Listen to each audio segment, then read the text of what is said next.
Almost everyone who studies Chinese history knows one short story.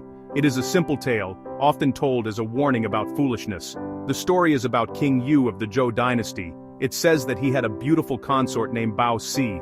She never smiled. The king wanted to see her laugh, so he lit the great beacon fires on the hills. These fires were a signal for the regional lords to rush to the capital with their armies. They were meant for emergencies, to call for help against an invasion. The lords came as fast as they could, only to find there was no enemy. Seeing their confused faces, Bao Si finally laughed. The king was so pleased that he repeated the prank again and again. The lords grew tired of the king's games. They were loyal men, but they did not like being made into fools. They came the first time with great urgency. They came the second time with some doubt. After a few more false alarms, they decided the king could not be trusted. His signals meant nothing. Then, one day, a real enemy attacked the capital. In a panic, King Yu ordered the beacon fires to be lit one last time. But this time, no one came. The lords assumed it was just another one of the king's tricks. They stayed home. This version of events is dramatic and easy to remember. It paints a clear picture of a foolish ruler who destroyed his own kingdom for a woman's smile. It has been told for centuries as a lesson in responsibility and trust. However, this story is most likely not true. It is probably a myth, a piece of moralizing fiction created by later historians. Writers in later dynasties often use such tales to criticize failed rulers and provide simple explanations for complex events. The real story of King Yu's downfall is far more complicated, not a silly prank. Deep political conflict and a system of power that was breaking apart. The true cause of the Western Zhou's collapse was not a joke that went wrong. It was a power struggle between the king and one of his most powerful vassals, the Marquis of Shen. Royal succession, strategic landholdings, dangerous military alliances. King Yu was not just a foolish man who liked pranks. He was a ruler caught in a political trap that had been building for generations. He made choices, but they were choices made under immense pressure. The fall of his dynasty was the result of systemic failure, not a single moment of folly. That's the longer, truer story. We must first understand the Marquis of Shen. He was not just another minor lord on a distant frontier. The state of Shen was an old and powerful entity within the Zhou kingdom. The Marquis family had long served the Zhou kings, building wealth and influence. They were a central part of the aristocracy around the royal court. That long history gave them prestige and power. The Marquis of Shen was thus a major player in the capital, whose opinion and loyalty truly mattered. A key source of Shen's power was its close ties to the royal family. For generations, Shen rulers intermarried with the Zhou house. Those marriage alliances were standard diplomacy, meant to bind loyalty. Here the bond was especially tight. King Yu's queen came from Shen. Their son Yizhu was the crown prince. The Marquis of Shen was the king's father-in-law, and the future king's maternal grandfather. That family link put him at the center of court influence. Shen also held a strategic edge: location. Its land sat very close to the Zhou capital, Haojing. That proximity gave Shen influence distant lords lacked. He controlled key territories, roads, mountain passes that led to the royal domain. He could threaten the capital or cut it off from the rest of the kingdom. The story of Crying Wolf with beacon fires is a powerful image, but it does not fit the historical reality of the Western Zhou period. The idea of a sophisticated kingdom-wide network of signal towers where lords would instantly mobilize their entire armies and race to the capital is anachronistic. Such highly organized and rapid response systems were developed much later in Chinese history. They became more common during the Warring States period, perfected during the Qin dynasty, perfected during the Han dynasty, hundreds of years after King Yu. The technology and military organization of the Western Zhou were simply not at that level of coordination and speed. During King Yu's time, beacon fires were a much simpler tool. They existed, primarily used for local defense, primarily used for regional defense. A fire on a hill could warn a nearby garrison or warn a nearby town that an enemy was spotted. It was a basic alarm, not a complex command and control system for mobilizing a national army. The idea that dozens of powerful, semi-independent lords would drop everything and march their forces hundreds of miles based on a single plume of smoke. King Yu's decision to replace his queen and crown prince is often portrayed as an act of romantic folly, a whim driven by his infatuation with Bao Si. The traditional story says he deposed Queen Shen crown prince Yizhu simply to please his new favorite. But when viewed through the lens of the power struggle with the Marquis of Shen, this action appears in a very different light.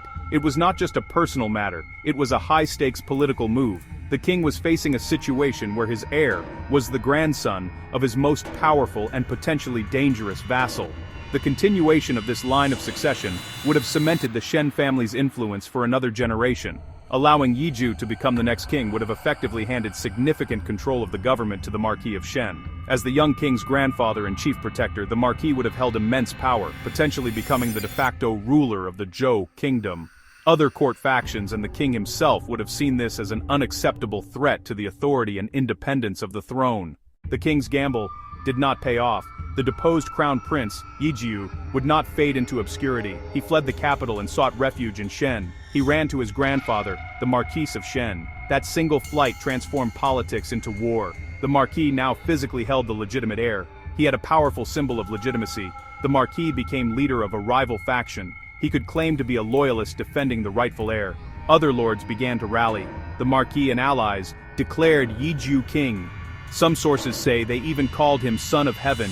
In Zhou rule there could be only one Son of Heaven. Naming Yiju was a direct challenge to King Yu. Two rival kings now existed. King Yu and Hao Jing. King Ping, Yiju, backed by Shen and its allies.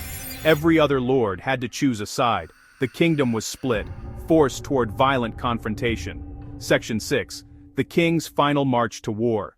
Faced with an open rebellion and a rival claimant to his throne, King Yu had no choice but to respond with force. The declaration of Yiju as a new son of heaven was an act of treason that struck at the very heart of the Zhou political order. If a powerful lord could simply name a new king whenever he was displeased, the authority of the central monarch would be destroyed forever. Allowing this challenge to stand was not an option. To do so would be to admit defeat and invite other lords to carve up the kingdom as they saw fit.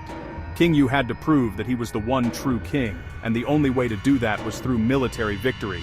So, the king gathered the royal armies and prepared for a punitive expedition against the state of Shen. This was to be his final, decisive campaign. His goal was clear: to crush the rebellion capture or kill the Marquis of Shen, eliminate his son Yiju, the rival claimant. It was a high-stakes military operation, but one that was necessary to restore order and reassert his authority. He likely believed that the royal army combined with the support of loyal vassals would be strong enough to defeat the forces of Shen. He was marching to defend his crown. Section 7. A dangerous alliance with outsiders.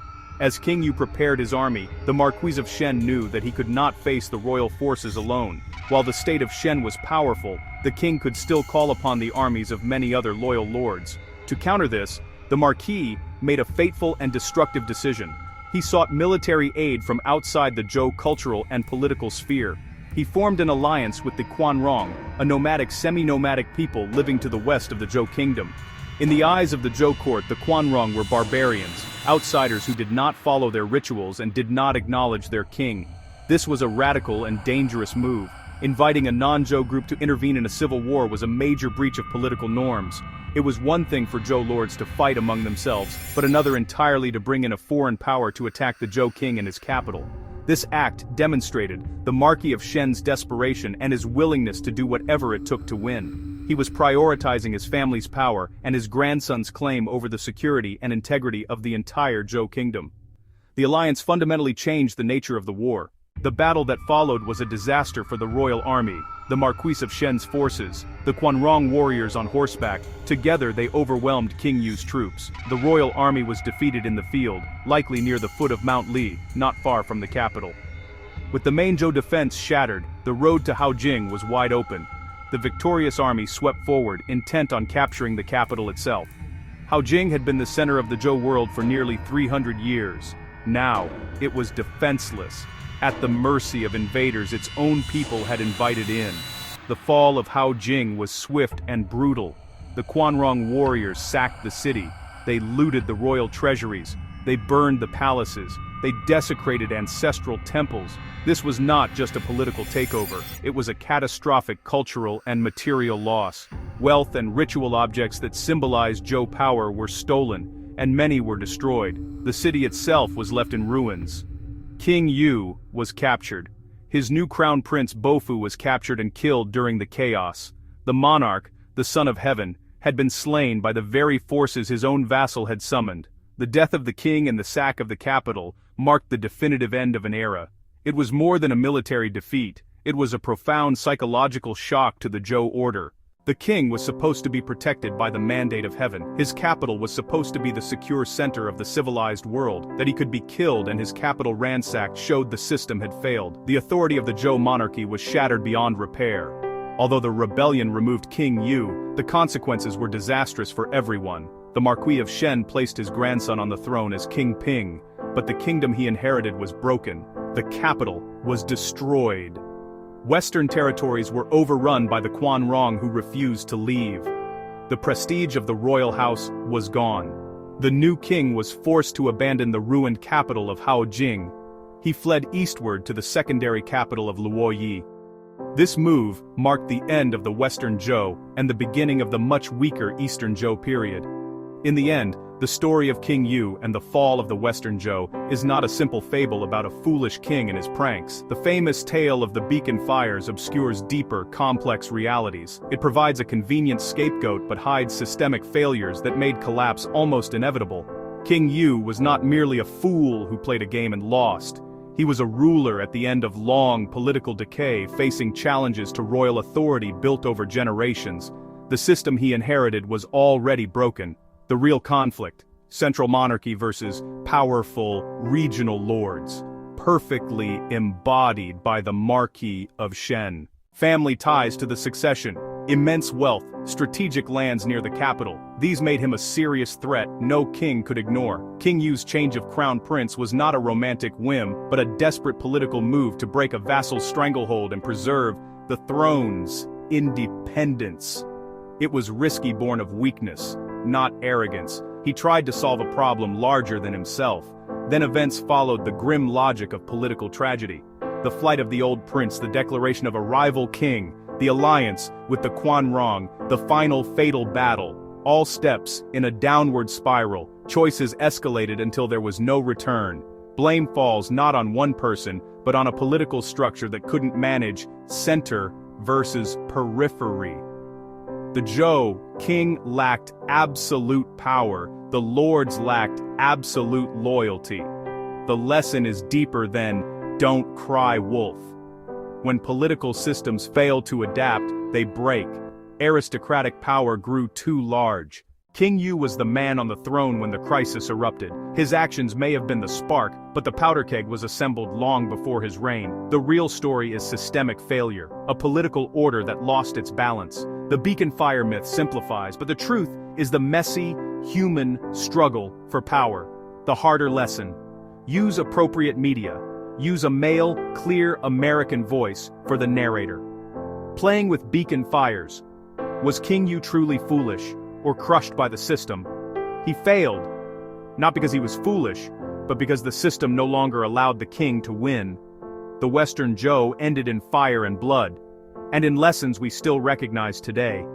If you found this useful, like and subscribe for more deep dives into the truths behind the myths. Thanks for watching.